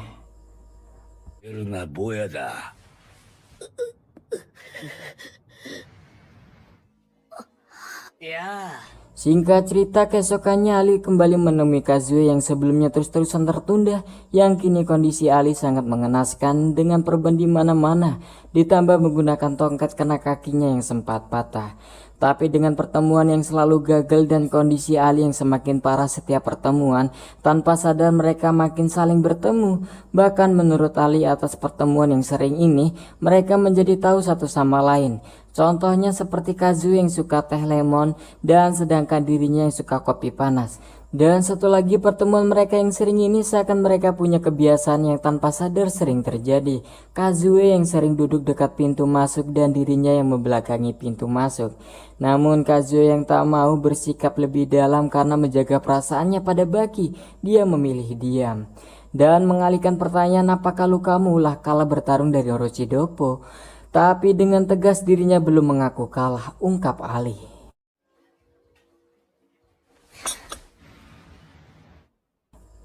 Singkat cerita, malamnya Ali sudah kembali ke kamar hotelnya dan tiba-tiba pelayan datang dan mengungkapkan jika ada seseorang yang ingin menemuinya, yang membuat Ali sangat penasaran.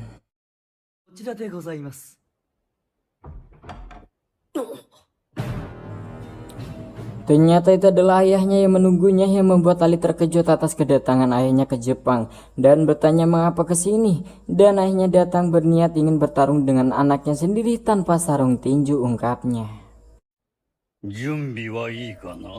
Ali sempat menolak dan kebingungan karena mereka sudah lama tak bertemu, tapi tiba-tiba ayahnya mengajak bertarung. Terlebih ayahnya sudah lama tak bertarung.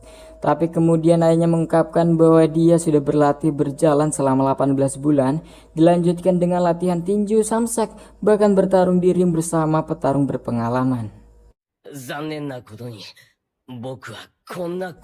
Namun lagi-lagi Ali menolak karena kondisinya tak memungkinkan untuk bertarung.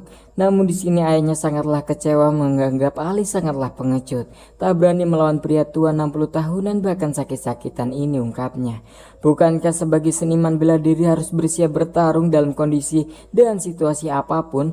Tapi di sini Ali malah mengeluh soal kondisinya sangat memalukan bagi ayahnya dan memintanya lekas pergi ke kamarnya.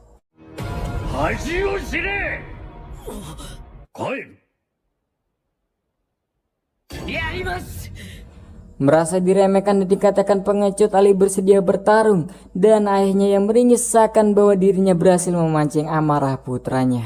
Kemudian Ali Junior berlari ke arah ayahnya.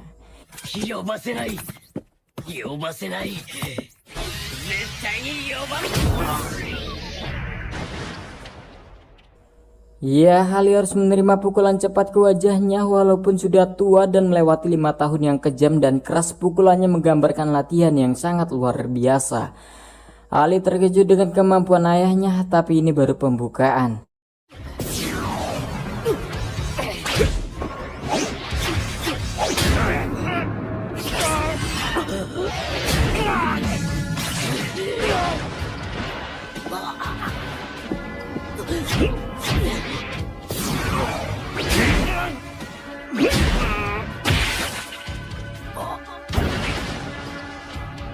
Dengan menerima serangan beruntun dari ayahnya membuat Ali tumbang, namun sayangnya Ali masih lambat dan lemah, ungkap ayahnya.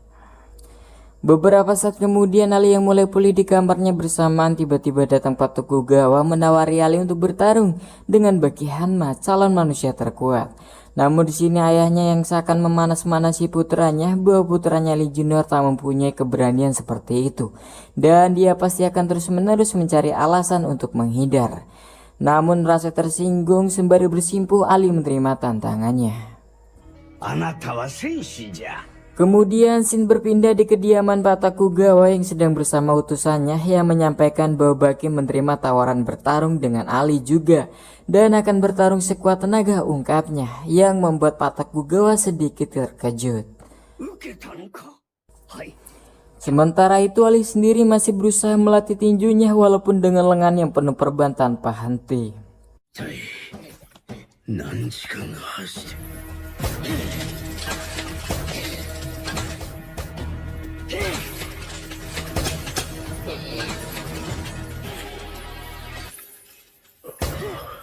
すごいね、人体。 Singkat cerita, sore harinya Ali menemui Kazue dan Kazue bertanya apakah Ali akan bertarung dengan Baki. Tentu saja karena Ali sangat membenci Baki karena Baki mempunyai Kazue dan memegang calon terkuat di dunia. Sedangkan keduanya adalah yang dia inginkan, maka harus melewati dindingnya, ungkap Ali. 2つを手にするためには彼は避けて通れぬ障害。強いよ、すごく。知ってます。 Di sisi lain, Patakugawa bertemu dengan Nigari, salah satu seorang yang pernah bertarung dengan Muhammad Ali sang legenda. Dan Patakugawa menanyakan siapa yang kira-kira akan menjadi juara dalam pertarungan Baki dan Ali kali ini. Namun di sini Nigari yang pernah kalah dalam turnamen melawan Muhammad Ali sang legenda meyakini bahwa putranya lah yang mewarisi kemampuan ayahnya dan pasti Ali Junior yang akan menang. Di sisi lain juga Master Orochi Doppo dan Pashibukawa meyakini bahwa pemenangnya dalam turnamen ini pasti Ali Junior.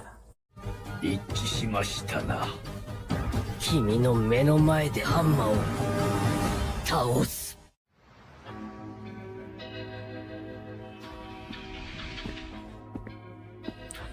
Singkat cerita, Ali bersiap mendatangi gedung turnamen. Di dalam mobil, sang supir mengapresiasi Ali karena akan bertarung dengan Baki. Sedangkan Ali sendiri jika mengecualikan ayahnya, Baki adalah bergelar manusia terkuat di bumi. Sempat ketar-ketir dan menyiratkan pada Ali malam ini akan terjadi pertarungan yang menegangkan. Sesampainya di gedung turnamen, Ali langsung diantarkan asisten Patakugawa ke arena ring dengan perasaan yang sedikit cemas melawan Baki. Namun tiba-tiba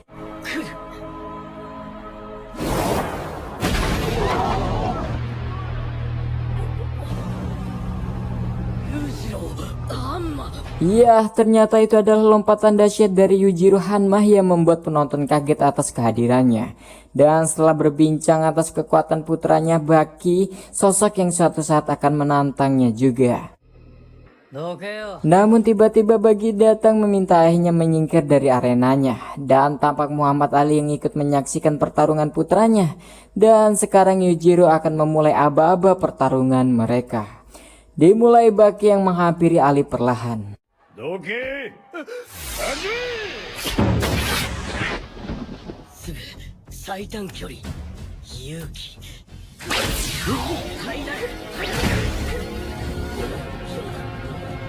ャンピオン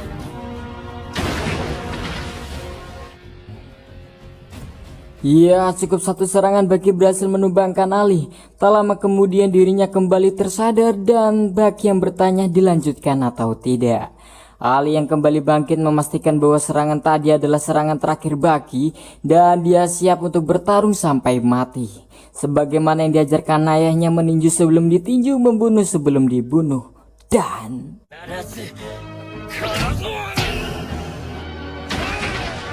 iya, tapi lagi-lagi testis Ali diserang membuat senap yang luar biasa di testisnya dan kini mudah bagi Baki menyerangnya. Oh, testis terus tuh yang serangnya nih, we. Masih kurang puas, kemudian Baki mulai mengunci leher Ali dengan lengannya sekuat tenaga, membuat Ali yang kini diambang kematian.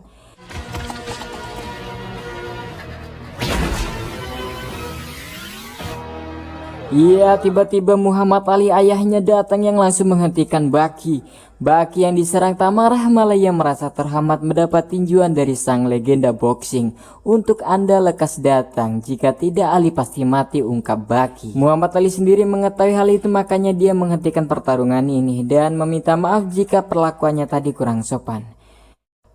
Mengetahui Ali yang sudah tak bisa bertarung, Baki berbalik dan menantang ayahnya.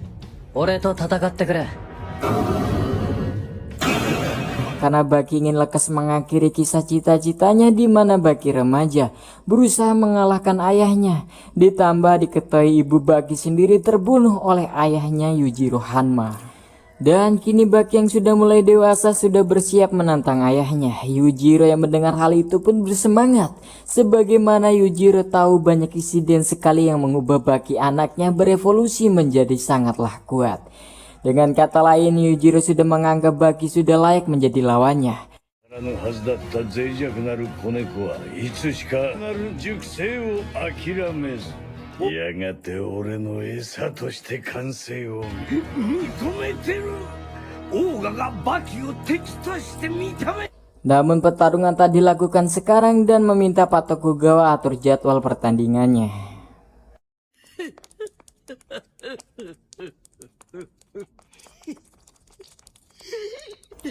Singkat cerita, di sebuah lorong Ali menangis karena berakhir dengan kekalahan yang jelas sulit diterima olehnya. Namun ayahnya yang tak bisa berbuat apa-apa memilih meninggalkannya sementara. Kemudian Kazuo yang melihatnya tak tega merasakan apa yang dirasakan Ali. Dan kemudian ia berlutut dan mulai memeluknya dengan nyaman.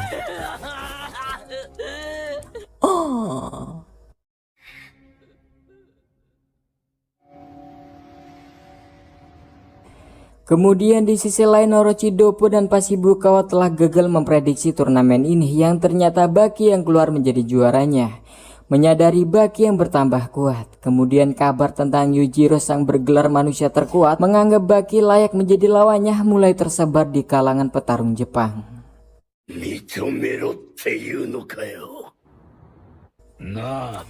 Kemudian di scene berbeda Doppo sedang berdua bersama dengan Baki dan Orochi Doppo mengungkapkan telah lama mereka berteman tapi belum pernah bertarung. Tapi Baki meluruskan bahwa Doppo salah tentang dirinya, bahwa alasan dia mengejar keahlian dan kekuatan bukanlah ingin menjadi yang terkuat di dunia. 俺は地上最強を目指しちゃいない。なんて言いやがってたまたま地上最強だからそれはまた随分。 Singkat cerita, di malam pertarungan mereka semua petarung kota datang, namun mereka bingung yang hanya Baki yang terdiam seakan menunggu sesuatu. Hingga jam 7:58 semua dibuat tercengang ketika mereka melihat bentuk visual dari lawan Baki Yujiro Hanma yang begitu besar. 格闘家たちの目に立ち位置した対戦相手、その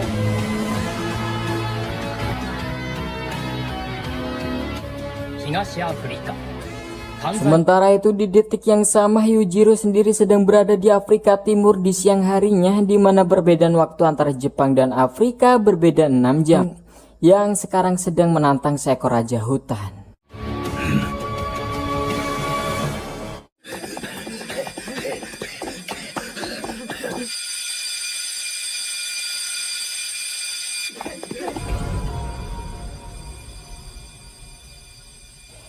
Sementara itu di kepolisian di Jepang, Pak Sonoda dan lainnya sudah dikagetkan dengan tahanan narapidana Yanagi Roko yang sudah kabur, meninggalkan para penjaga yang sudah mati mengenaskan dengan wajah yang hancur. Kemudian salah satu sipir penjara yang selamat bercerita jika saat ingin memindahkan Yanagi ke rumah sakit untuk menjalani perawatan, dirinya digiring dengan polisi bersenjatakan lengkap. Tapi siapa sangka Yanagi yang seperti orang gangguan jiwa menyerang mereka membabi buta.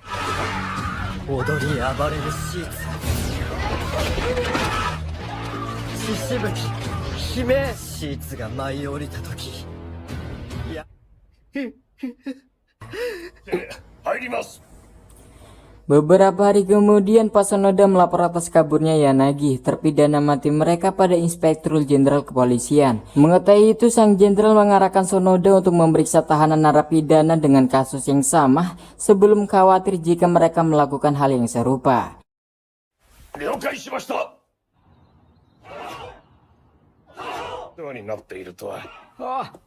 Sementara itu Dorian sendiri direhabilitasi di kuil Bailin, tempatnya di Cina, di mana tempat Dorian menimba ilmu bela diri sampai mendapatkan gelar kayohnya.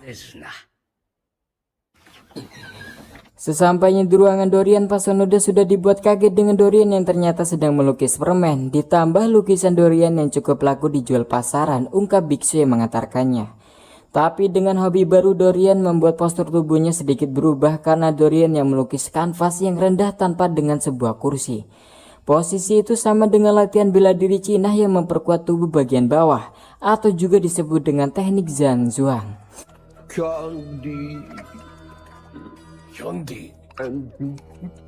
Namun Pak Sonoda mempunyai firasat buruk pada Dorian bahwa ini bukanlah rehabilitasi, melainkan mempunyai rencana besar yang telah disiapkan Dorian yang sudah jelas terlihat dari tatapannya. Berpindah pada sebuah penjara yang menampung duel, di mana penjara itu gelap gulita akibat anggaran yang dipotong, dan kepala sipir yang mengungkapkan bahwa begitu duel yang menjadi tahanan di sini tak membutuhkan lampu ataupun suara, karena duel yang buta memecahkan gendang telinganya sendiri. Dia lakukan hal itu tak ingin bergantung dengan pendengarannya, tapi dia akan melatih rasa dan instingnya untuk membaca situasi di dekatnya.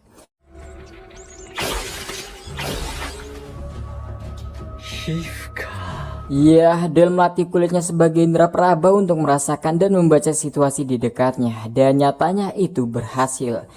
Jelas menyiratkan rencana besar yang akan dilakukan oleh Del menurut Pak Sonoda.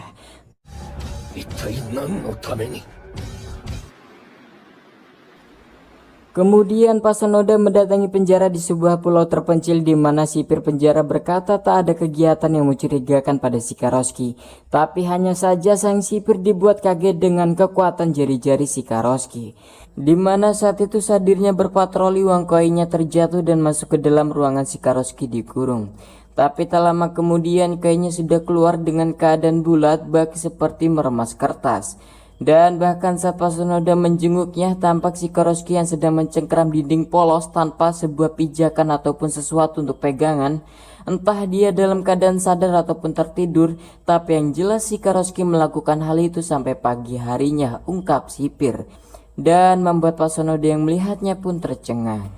Berpindah di sebuah rumah sakit di mana Sepik ditahan di sana, salah satu narapidana mati yang paling brutal dan jahat. Namun dia akhirnya kalah dalam pertarungannya melawan Hanayama, membuat imunnya menurun dan dengan pesat membuatnya seperti umur aslinya. Dan sekarang Pak Sonoda diperlihatkan bagaimana perkembangan tubuh Sepik di sebuah layar termografi, di mana warna merah dalam gambar merupakan sebuah otot yang mewakili suhu tubuh yang berawal dari bahu kemudian menyebar ke seluruh badan, sebuah perubahan yang sangat cepat. Kemudian sang dokter mengungkapkan padahal Sepik sendiri sedang berbaring di rumah sakit, tapi anehnya gerakan otot suhu panas di tubuhnya terus bergerak layaknya seseorang yang sedang berenang di lautan dengan gaya kupu-kupu. Tapi kali ini bukan air, pasalnya gerakannya begitu kuat layaknya berenang dengan gaya kupu-kupu di lautan lendir, yang jelas membutuhkan tenaga ekstra jika ingin berenang.